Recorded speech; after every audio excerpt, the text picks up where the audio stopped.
నమస్తే న్యూస్ 24 తెలుగుకు స్వాగతం. నా పేరు యామిని. ముందుగా వార్తల్లోని ముఖ్యాంశాలు ఇప్పుడు చూద్దాం.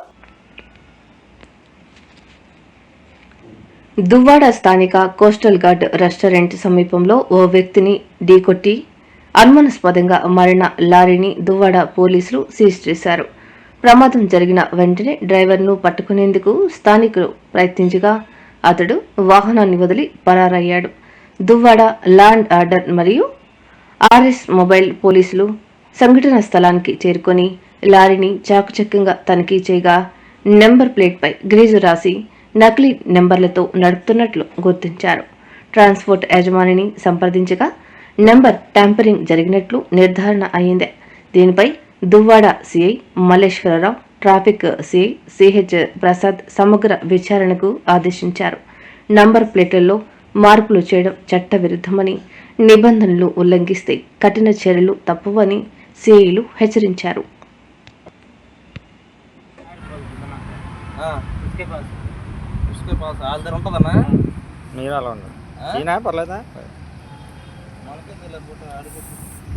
ఈరోజు నిత్యం రవాణా పెరుగుతున్న సందర్భాల్లో, రద్దీ పెరుగుతున్న సందర్భంలో దువ్వాడ పోలీసులు అహర్నిశలు కష్టపడుతూ ప్రతి ఒక్కరిని ప్రతిరోజు మింటూ మానిటర్ చేస్తున్న ఈ రోజు జరిగిన ఒక ఉదాంతం, నెంబర్ ప్లేట్స్ మీద గ్రీస్ తో నెంబరింగ్ రాసి అనుమానాస్పదంగా ఒక వ్యక్తిని గుద్ది దగ్గరలో ఉన్న స్టేషన్ దగ్గరలో ఉన్న ప్లేస్ నుంచి పరారవుతున్న టైంలో పోలీసులు చాకచక్యంగా వ్యవహరించి పట్టుబడిన లారీ విజువల్స్ ఒకసారి చూడండి.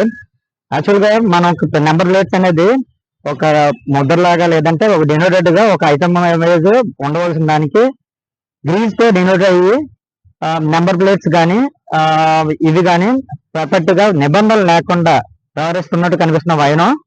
ప్లస్ మనకి ప్రతి ప్లేస్ లో చుట్టుపక్కల 4 వైపులో ఉన్న లారీ అయినా vehicle, heavy vehicle, 4 number vehicle ఉన్న వెహికల్, ప్రతి వెహికల్ కి 4 వైపులో నెంబర్ ప్లేట్స్ ఉండవలసిన వైనంలో ఎక్కడా కూడా దీనికి నెంబర్ ప్లేట్ సిస్టమ్ కానీ ఇది నిబంధనలు కానీ పాటించకుండా తొంగలో దొక్కి ఒక మనిషిని యాక్సిడెంట్ చేసి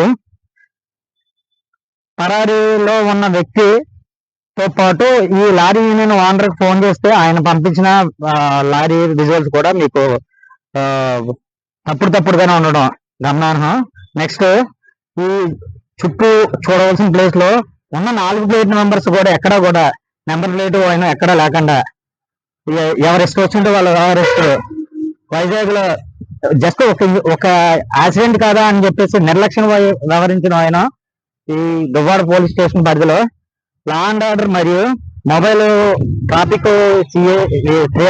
వాళ్ళు కూడా ఇద్దరు కూడా కష్టపడి ఈ వ్యవహారాన్ని వెలుగులోకి తేవడం, ట్రాఫిక్ సిఏ గారు కూడా, సిఏ మల్లేశ్వరరావు గారు అండ్ ఆల్సో సిఏ ప్రసాద్ గారు ఇద్దరు కూడా లా అండ్ ఆర్డర్ మీద, ట్రాఫిక్ నిబంధనల మీద, రెండింటి మీద కూడా చాలా కఠినతరమైన రియాక్షన్ ఉంటుందని చెప్పడం